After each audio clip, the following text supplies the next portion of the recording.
Hey, what's going on people? It's SGZ here from the SpartanGameZone, and in this video I'll be showcasing the Freeman, a rocket launcher that is unlike anything else. Not only is its unique effect one of the coolest in the entire game, but it also can be leveraged to deal some extreme damage when in the right hands. So I'll be going over how you can do that, explain where you can get one, and give you tips on maximizing its power.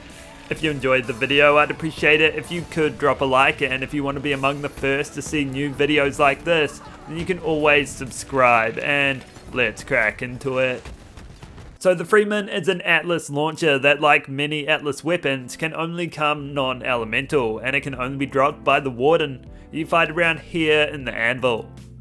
The Freeman has a much higher fire rate than many other launchers, sitting at close to 2 rounds a second, and consumes just the 1 ammo per shot, which is great. It's a gun that Gordon Freeman, and hey, probably even Morgan Freeman, would be proud of, as its rockets are laser guided, following your crosshairs right up until they explode in your enemy's face, dealing over 300,000 vanilla damage at its highest end. That effect might take a few minutes to adapt to, but once you have it down, no one will escape. Those side steps or forward rolls won't work any longer, just recalibrate your aim and you're all set to wreak havoc. You can also leverage some insane damage from it if you're Zane, but we'll get to that in just a little bit. Where it's best in a mobbing sense is on Moans. Combine it with an Infernal Wish where you'll fire 2 for 1 and it will blast its way through fields of enemies. It'll one-shot everything, clearing the arena in seconds, and because its blast radius is so big, you don't even need to hit them directly, just hit close enough and watch as everything in the explosion zone disappears. Each guided missile will do wonders, especially when combined with overkill, and you can always tap into its fire rate if you want even more DPS. A wise man once said that the right man in the wrong place can make all the difference in the world. Who knew that that'd be Zane in the Borderlands with a Freeman in his hands? He is the king when it comes to leveraging maximum one-shot potential.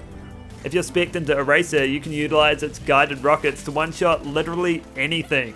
Eraser causes your projectiles to pierce enemies whenever you hit criticals, and deal way more damage for each enemy pierced.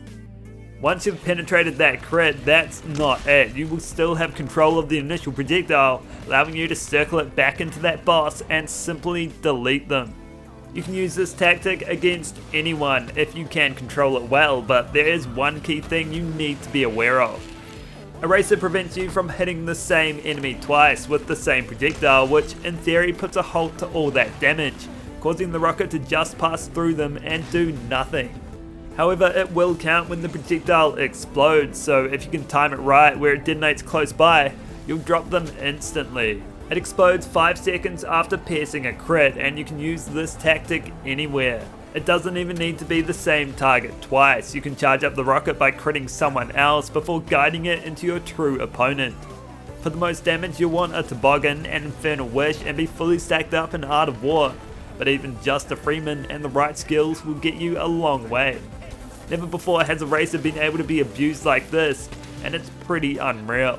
Zane isn't the only one that can get its projectiles living longer than they should.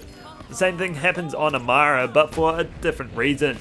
If suspected to indiscriminate and happen to have some of your projectiles ricochet, they'll follow your crosshairs too, which is extremely strange, but hey, it happens. They'll also become elemental, which is great, and move a lot faster if you're spec'd into heavy rain.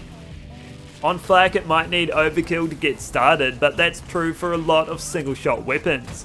They're the least built for it and can still get some great damage to surface, which is a testament to just how fine this gun is. When you land criticals, you land criticals, demolishing tight packed groups in an instant, and I found coupling rack attack with an action skill in splash damage anointment to yield the most firepower. Overall, the Freeman is a fantastic weapon. It may look like a futuristic ride-on lawnmower, but that shouldn't fool you. It's just as deadly. You can use its laser-guided missiles to power through mobs on all of the Vault Hunters, with modes able to leverage its splash damage to create a truly top-tier weapon. On Zane, you can guide its rockets through crits to supercharge them and annihilate any boss. It's a gun that's both dangerous and great fun to use. So that's all for this video. I hope you enjoyed it, learned about the Freeman and how you can take advantage of its unique effect to deal whopping damage numbers. If you did, consider dropping a like or subscribing, and I'll catch you in the next one.